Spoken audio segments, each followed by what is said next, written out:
اللہ تعالیٰ نے سورہ یوسف جیسی کہانی اور کوئی نہیں سنائی. خود اللہ نے کہا نحن نقص علیک احسن القصص. میرے محبوب آپ کو سب سے خوبصورت کہانی سنو.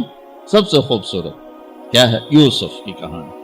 اور کسی نبی کا یوں تفصیل سے چلتے چلتے واقعہ پورے قرآن میں اور کہیں نہیں جیسے یوسف علیہ السلام کی کہانی.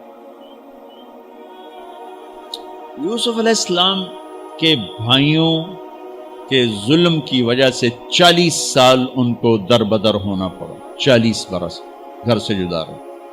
پھر تہمت لگی، زلیخا نے تہمت لگائی، اور پھر جب وہ عورتوں میں بھی بات پھیل گئی کہ مجرم تو یوسف نہیں، مجرم تو زلیخا ہے، تو تھوڑی بدنامی ہونے لگی. تو انہوں نے یوسف علیہ السلام کو گدھے پہ بٹھا کے منہ کالا کر کے پورے شہر میں چکر لگوایا اور پیچھے اعلان کروایا ھذا جزاء من اراد بسیدہ سوء. جو اپنے آقا سے برائی کرے اس کی یہ جزا ہے. یہ بازار میں نبی ابن نبی ابن نبی ابن نبی گدھے پر پھرایا جا رہا. پھر جیل 309 سال بضع سنین. جن بھائیوں نے یہ دکھ پہنچایا تھا ان کے ساتھ کیا ہونا چاہیے تھا. میں صرف ان کا اب جملہ بتاتا ہوں جو یوسف علیہ السلام نے جب اپنا تعارف جب بنیامین کو روک لیا.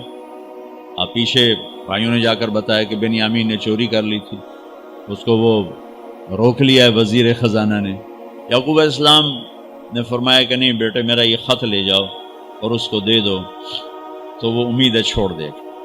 تو وہ خط ایک بڑا دردناک، وہ بڑی تحریر تھی. لکھا تھا عزیز مصر کے نام، ہم انبیاء کی اولاد شروع سے ہی آزمائش کی بھٹی میں ہیں. میرے دادا کو آگ میں ڈالا گیا، میرے چاچا کو چھری کے نیچے سے نکال، باپ کا لفظ آتا ہے، میرے باپ کو، چاچے کو بھی باپ عربی میں کہتے ہیں، چھری کے نیچے سے نکالا گیا. میرے بچے کو مجھ سے چھینا گیا. آج 40 سال ہو گئے مجھے اس کی خبر نہیں. تیری بڑی مہربانی میرا بیٹا واپس کر دے، ہم چور نہیں.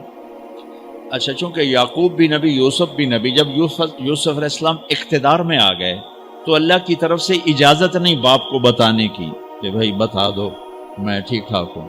خاموش ہو، خاموش. صبر پک رہا ہے، پک رہا ہے، پک رہا ہے. جب یوسف علیہ السلام نے خط پڑھا تو بہت روئے اور اللہ کی بارگاہ میں دعا مانگ، یا اللہ اب مجھے ملا دو، اپنے گھر والے ملا دو، کل مجھے بتا دو. پہلے روکا ہوا کہ اب بتا دو. تو یوسف علیہ السلام نقاب اوڑھتے تھے، اپنے حسن ایسا تھا، نقاب اوڑھتے تھے کوئی فتنے میں نہ پڑے. جب وہ دوسری دفعہ بھائی آئے، تیسری دفعہ، تو ایھا العزیز قد مسنا واہلنا الضر وجئنا ببضاعۃ مزجاۃ فأوف لنا الکیل وتصدق علینا ان اللہ یجزی المتصدقین. کیا عاجزی ان کلمات. جناب لائے تو کچھ نہیں ہے بھائی، یہ 2 پھوٹی کوڑیاں ہیں، ہمیں کچھ غلہ دے دو، بڑی بھوک اور فاقہ ہے. تو یوسف علیہ السلام نے ایسے نقاب ہٹایا، ایک دم انہوں نے یوں دیکھا، ابھی پہچانا نہیں. میں یہ جملہ بتانا چاہتا ہوں کہ اللہ سبحان انبیاء کے اخلاق کیا ہوتے.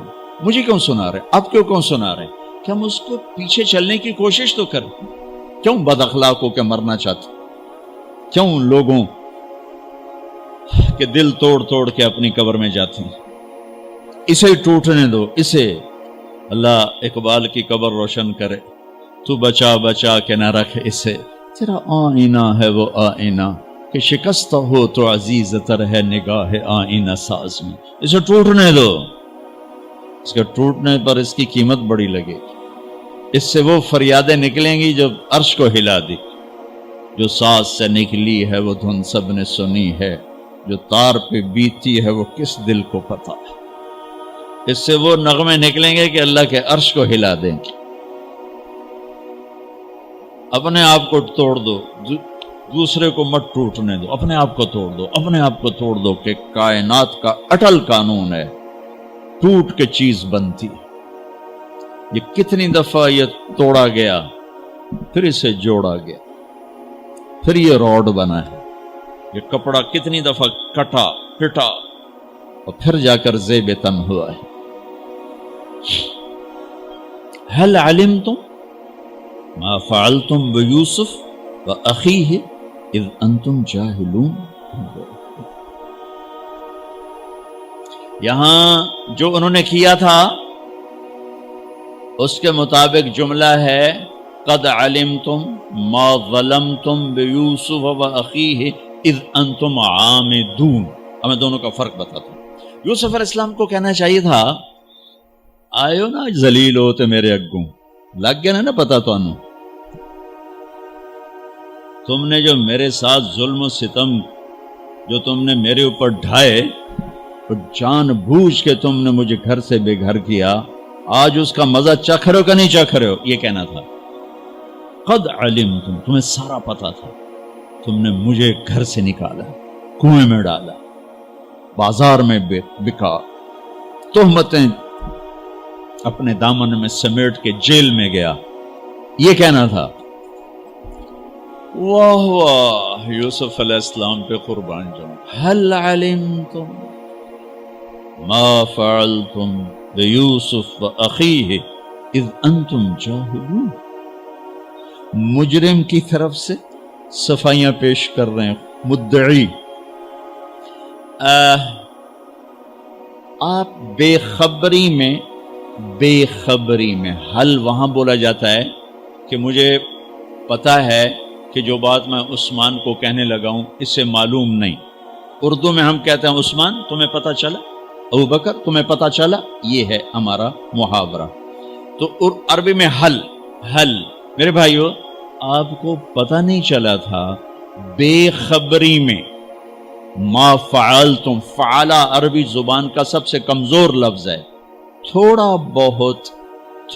بہت یوسف کے ساتھ اور بھائی کے ساتھ کچھ معاملہ ہو گیا تھا، اور وہ بھی تمہاری ویسے نادانی میں ہو گیا، کوئی جان بوجھ کے نہیں ہو، اذن تم جاہلون، نادانی میں ہو گیا ہے۔ کسی میں ظرف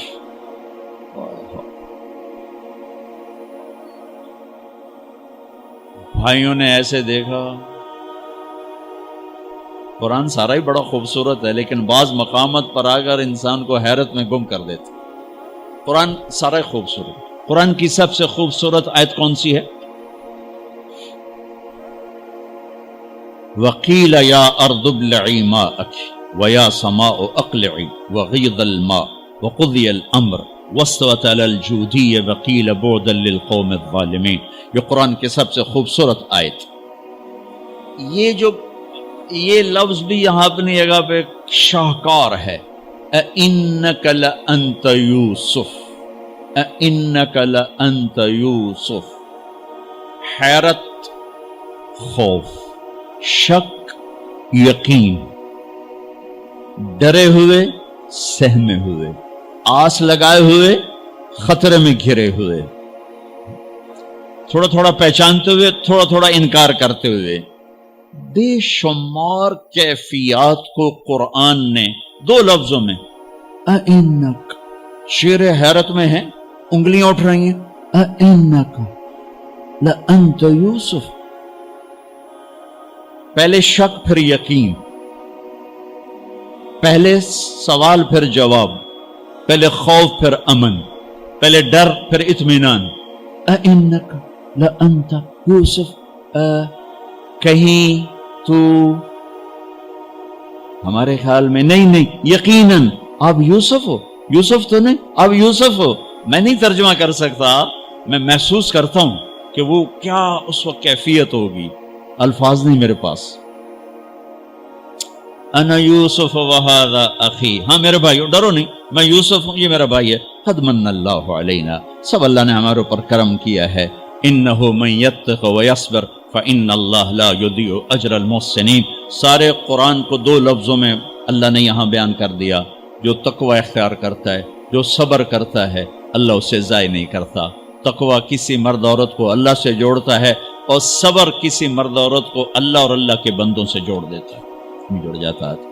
پورا اسلام 2 صفتوں میں بیان کر دیا۔ وہی صبر کو میں کہہ رہا ہوں، صبر، معاف کرنا، درگزر کرنا، یہ مکمل اسلام کی تصویر ہے۔ اس میں ایک فریضہ حج ہے۔ اللہ آپ کا ہمارا سفر قبول فرمائے، مبارک کرے۔ ہر فرض کا بدل موجود ہے۔ ابھی ظہر کی نماز پڑھی جائے گی، کل کی ظہر موجود ہے، عصر پڑھی جائے گی، آگے عصر موجود ہے۔ آج کی ظہر میں کوتاہی ہو گئی، کل کی ظہر میں کوشش کرنے کا موقع موجود ہے۔ اس سال کے روزے میں کوتاہی ہو گئی، اگر زندگی باقی رہی تو اگلے سال کے روزے میں اس کے ازالے کی شکل موجود ہے۔ حج زندگی میں ایک دفعہ فرض کن کا، ذرا ہاتھ کھڑا کر، فرض حج پہ کون جا رہا ہے؟ ماشاءاللہ کافی سارے لوگ جا رہے ہیں۔ فرض حج زندگی میں ایک دفعہ ہے، اس کے بعد فرض کوئی نہیں، نوافل ہے۔ اور نفل اور فرض میں اتنا فرق ہے کہ ساری زندگی حج کرتا رہے، فرض حج کو نہیں پا سکتا۔ ساری زندگی روزے رکھتا رہے، فرض روزے کو نہیں پا سکتا۔ تو اللہ تعالیٰ نے ایک جملے میں سارے حج کے آداب بتا دیے۔ تزودوا فإن خیر الزاد التقوی۔ تزودوا، بھائی کوئی سامان سمون ٹھیک کر لو، لے کے جاؤ۔ تزودوا ایک لفظ، مادی جسمانی ضروریات کے لیے ایک لفظ۔ ہاں بھائی پاسپورٹ دیکھ لو، ٹکٹ دیکھ لو، اور اپنا پیسے دیکھ لو، سامان دیکھ لو، اور آگے عثمان تمہارے لیے ہے بھائی، تو ایس ہوٹل جا، تو ایدے جا، تو ایدے جا، اے کھا لو، اے پی لو، اے کھا لو، اے پی لو، ٹھیک ہے؟ اس کے لیے ایک لفظ تزودوا، تزودوا۔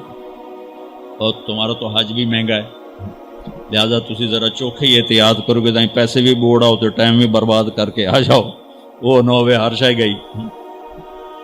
تو میرا اللہ مادی ساز و سامان وہ بھی لے کے جانا ہوتا ہے، اس کے لیے کہتا ہے تزودوا، ایک لفظ، ایک لفظ، ابے لے لو سامان سمون لے لو۔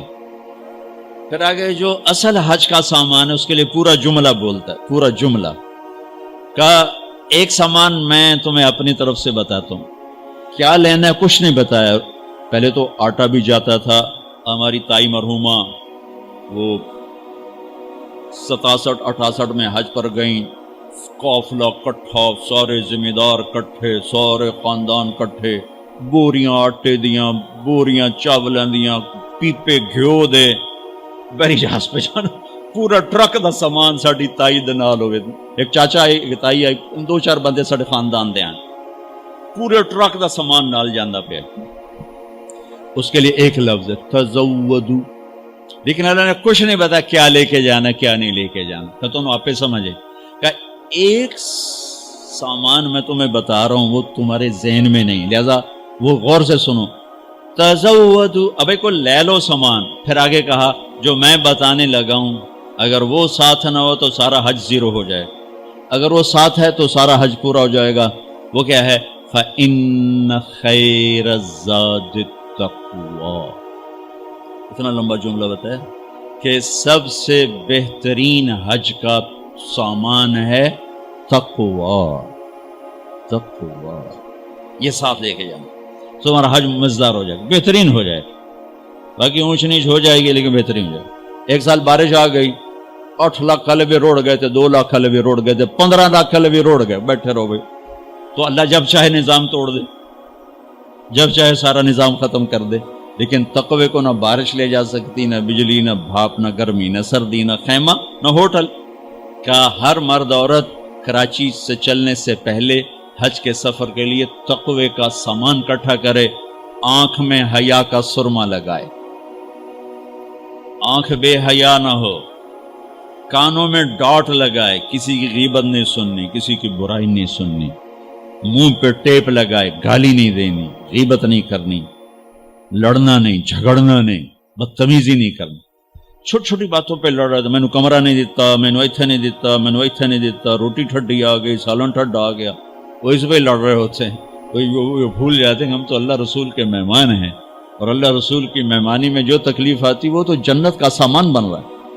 آپ کو ایک بات بتاؤں، جتنا بھی یہ تمہیں سکھ پہنچائے گا نا تو اللہ دھکا ضرور لاؤنا ہے، تو جہاں دھکا آیا نا وہاں بیٹھ کے دعا کرنا، اینو گالی نہ کڑے جی، اسے دعا کرے جی، کتھے ابو بکر سدو، کتھے عثمان سدو، نہیں کہ یا اللہ تیری طرف سے حال آیا ہے، یا اللہ یہ تیرے سامنے ہماری یہ عرضی، یہ درخواست، یہ درخواست، یہ درخواست، میرے رب کی قسم وہ دعا کی قبولیت کا وقت ہوتا۔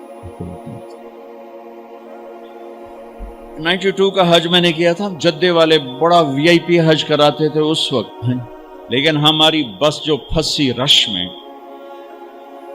تو 32 گھنٹے بس میں گزار کے ہم بس پہ چڑھے اور بس سے ہی واپس میں نہ پہنچے، نہ ہمیں عرفات کا میدان ملا، نہ ہمیں خیمہ ملا، نہ کچھ کھانے کو ملا، نہ کچھ پینے کو ملا۔ جون کے مہینے کا حج تھا، جون کے مہینے، 2 عورتیں اس میں بے ہوش ہوئیں پیاس کی شدت کی وجہ سے۔ تو اللہ نہ کرے کہ ایسا ہو، میں یہ بتا رہا ہوں کہ جب اللہ سے آسانی، ابھی سے 2 نفل پڑھو، یا اللہ آسانی کرنا، یا اللہ آسانی کرنا، یا اللہ آسانی کرنا۔ وہ ہمارے جلائے ہمارے پنجابن کو پاولی کہتے ہیں، بڑے کمزور سی قوم اور بڑے بھولی بھالی قوم، تو وہ ایوب جلایا تھا، پاولی سمجھتے کچھ، مجھے اپنی زبان کا مزہ زیادہ آئے گا، اس کو ہو گیا بخار ہو گیا لمبا۔ ایوب علیہ السلام پہ 18 سال بیماری رہی، ٹھیک ہے، وہ کہنے لگا اللہ سائیا میں تو ایوب نبی نہیں، میں تو ایوب پاولیاں، میرا بخار کیوں لمبا کیتی جان، میرے نال تا مہربانی کر، مینوں کدے پھا چڑے۔ تو تم سب کہنا یا اللہ ہم تو ایوب جو لاہے ہیں، ایوب نبی نہیں ہے، آسانیاں کر یا اللہ، آسانیاں کر یا اللہ، برگر بھی کھواتے حج بھی کرا، ایس کریم بھی کھواتے حج بھی کرا۔ اللہ سے مانگنا، مشقت کبھی نہ مانگنا، کبھی نہ مانگنا، کبھی نہ مانگنا۔ میرے والد صاحب رحمت اللہ علیہ ڈیرے میں بیٹھے ہوئے تھے، لہر میں آ گئے، اللہ سائیں آپ بخار دے میں توڑے گناہ تا معاف ہونا، راتی 104 چڑھیا 104 تے اب حال میں کیا اب بابا رب نو ایڈا چھوٹا تو بنا چھڑیا بھئی بخار نال ہی گناہ اس معاف کرنے، تو ایویں منگیا یا اللہ میرے گناہ معاف کر، ہن منگیا ہی تو بھوگ۔ اللہ سے مشقت نہ مانگنا، یا اللہ آسانیاں کر، یا اللہ آسانیاں کر۔ لیکن اگر آ جائے وہی عرفات ہوگا، وہی مزدلفہ ہوگا، وہی مینا ہوگا، چاہے مکے میں آئے، چاہے مکے اور مدینے کے سفر میں آئے، چاہے ایئرپورٹ پر آئے، جدے میں آئے، جہاں بھی آئے، ناگواری مشقت سیدھی جائیں گی دعائیں اللہ کے عرش، کیونکہ اب اللہ کے مہمان بن چکے، اور آپ کو پروٹوکول افسر، آپ کا استقبال کرنے والے لاکھوں کروڑوں فرشتے ہیں جو آسمان سے اتریں گے، اور آپ کے لیے خصوصی طور پر استقبالیہ میں ابراہیم علیہ السلام کو اللہ نے کھڑا کیا قیامت تک۔ کیا کہا ہے؟ اذن فی الناس بالحج یاتوک رجالا وعلی کل ضامر یاتین من کل فج عمیق۔ ابراہیم اذان دے، آواز لگا حج کی، لوگ حج پر آئیں گے تیرے پاس، یاتو کا، ابراہیم علیہ السلام کو گئے ہوئے 4000 سال ہو چکے ہیں، اللہ کہہ رہے ہیں تیرے پاس آئیں گے، تیرے پاس آئیں گے، تو میری طرف سے میرے مہمانوں کا استقبالیہ بنے گا، استقبال کر میرے مہمانوں کا۔ لہٰذا یہ سفر بہت مبارک ہے، اس میں لڑائی نہیں کرنی، جگہ پہ نہیں لڑنا، کمروں پہ نہیں لڑنا، کھانے پہ نہیں لڑنا، جو آ جائے اسے برداشت کر کے اللہ سے دعاؤں میں نفلوں میں لگ جاؤ، دعا میں لگ جاؤ، تسبیح میں لگو، تلاوت میں لگ جاؤ، گناہوں کی معافی میں لگ جاؤ۔ بہت سیزن ہے اللہ پاک سے مانگنے کا کہ اللہ ہمارے ساتھ سہولت عافیت کو معاملہ کرے، ہم اس قابل نہیں کہ ہم اس کی مشقتوں کو برداشت کر سکیں۔ اللہ آپ کا یہ سفر قبول فرمائے، جانے سے پہلے سب کو معاف کر کے جائیں، دلوں کو صاف کر کے جائیں، اپنے معاملات کو صاف کر کے جائیں، تاکہ اللہ بھی ہمارا معاملہ صاف کر دے کہ ایک عرفات کا دن ایسا ہے جس میں میرے نبی کا فرمان ہے کہ اللہ تعالیٰ فرماتے ہیں میرا بندہ جتنے گناہ لے کر آ، جتنے بارش کے قطرے، جتنے ریت کے ذرے، جتنے درختوں کے پتے اور جتنے گردش ایام میں بننے والے دن اور رات ہیں ان کے گھڑی اور گھنٹے، آج اتنے بھی گناہ لائے گا تو ایک بول پہ معاف کروں گا، جاؤ معاف، جاؤ معاف، جاؤ معاف۔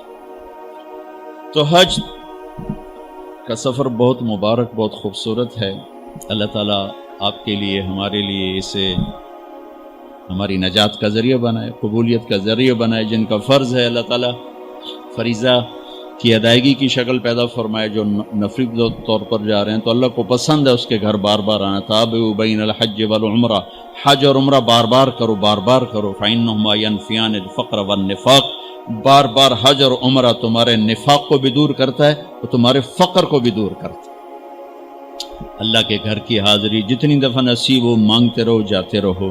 اللہ تعالیٰ آپ کا یہ ہمارا سفر قبول فرمائے۔ بس اس کی ذرا احتیاط ہو کہ زبان، آنکھ، کان یہ سب تقوی میں آ جائیں اور دل تقوی میں آ جائے تو انشاءاللہ یہ سفر بہت خوبصورت ہوگا۔ اور جب اللہ تعالیٰ آپ کو موقع دے واپس آ کر تبلیغ میں آپ وقت ضرور لگائیں، یہ بہت خوبصورت محنت ہے، آپ جائیں گے آپ کو بہت فائدہ ہوگا، بہت فائدہ ہوگا۔ اللہ ہم کو عمل کی توفیق بخشے۔ السلام علیکم۔ اللہ تعالیٰ نے سورہ یوسف جیسی کہانی اور کوئی نہیں سنائی، خود اللہ نے کہا نحن نقص علیک احسن القصص، میرے محبوب آپ کو سب سے خوبصورت کہانی سنو، سب سے خوبصورت کیا ہے؟ یوسف کی کہانی۔ اور کسی نبی کا یوں تفصیل سے چلتے چلتے واقعہ پورے قرآن میں اور کہیں نہیں جیسے یوسف علیہ السلام کی کہانی۔ یوسف علیہ السلام کے بھائیوں کے ظلم کی وجہ سے 40 سال ان کو در بدر ہونا پڑا، 40 برس گھر سے جدا رہے۔ پھر تہمت لگی، زلیخا نے تہمت لگائی، اور پھر جب وہ عورتوں میں بھی بات پھیل گئی کہ مجرم تو یوسف نہیں، مجرم تو زلیخا ہے، تو تھوڑی بدنامی ہونے لگی۔ تو انہوں نے یوسف علیہ السلام کو گدھے پہ بٹھا کے منہ کالا کر کے پورے شہر میں چکر لگوایا اور پیچھے اعلان کروایا ھذا جزاء من اراد بسیدہ سوء، جو اپنے آقا سے برائی کرے اس کی یہ جزا ہے۔ یہ بازار میں نبی ابن نبی ابن نبی ابن نبی گدھے پر پھرایا جا رہا ہو، پھر جیل 309 سال، بضع سنین۔ جن بھائیوں نے یہ دکھ پہنچایا تھا ان کے ساتھ کیا ہونا چاہیے تھا، میں صرف ان کا اب جملہ بتاتا ہوں جو یوسف علیہ السلام نے جب اپنا تعارف کا، جب بنیامین کو روک لیا، آپ پیچھے بھائیوں نے جا کر بتایا کہ بنیامین نے چوری کر لی تھی، اس کو وہ روک لیا ہے وزیر خزانہ نے۔ یعقوب علیہ السلام نے فرمایا کہ نہیں بیٹے میرا یہ خط لے جاؤ اور اس کو دے دو تو وہ امید ہے چھوڑ دے۔ تو وہ خط ایک بڑا دردناک، وہ بڑی تحریر تھی، لکھا تھا عزیز مصر کے نام، ہم انبیاء کی اولاد شروع سے ہی آزمائش کی بھٹی میں ہیں۔ میرے دادا کو آگ میں ڈالا گیا، میرے چاچا کو چھری کے نیچے سے نکال، باپ کا لفظ آتا ہے، میرے باپ کو، چاچے کو بھی باپ عربی میں کہتے ہیں، چھری کے نیچے سے نکالا گیا، میرے بچے کو مجھ سے چھینا گیا، آج 40 سال ہو گئے مجھے اس کی خبر نہیں، تیری بڑی مہربانی میرا بیٹا واپس کر دے، ہم چور نہیں۔ اچھا، چونکہ یعقوب بھی نبی، یوسف بھی نبی، جب یوسف علیہ السلام اقتدار میں آ گئے تو اللہ کی طرف سے اجازت نہیں باپ کو بتانے کی کہ بھائی بتا دو میں ٹھیک ٹھاک ہوں، خاموش ہو، خاموش، صبر پک رہا ہے، پک رہا ہے، پک رہا ہے۔ جب یوسف علیہ السلام نے خط پڑھا تو بہت روئے اور اللہ کی بارگاہ میں دعا مانگی، یا اللہ اب مجھے ملا دو، اپنے گھر والے ملا دو، کل بتا دو، پہلے روکا ہوا کہ اب بتا دو۔ تو یوسف علیہ السلام نقاب اوڑھتے تھے، اپنے حسن ایسا تھا، نقاب اوڑھتے تھے کوئی فتنے میں نہ پڑے،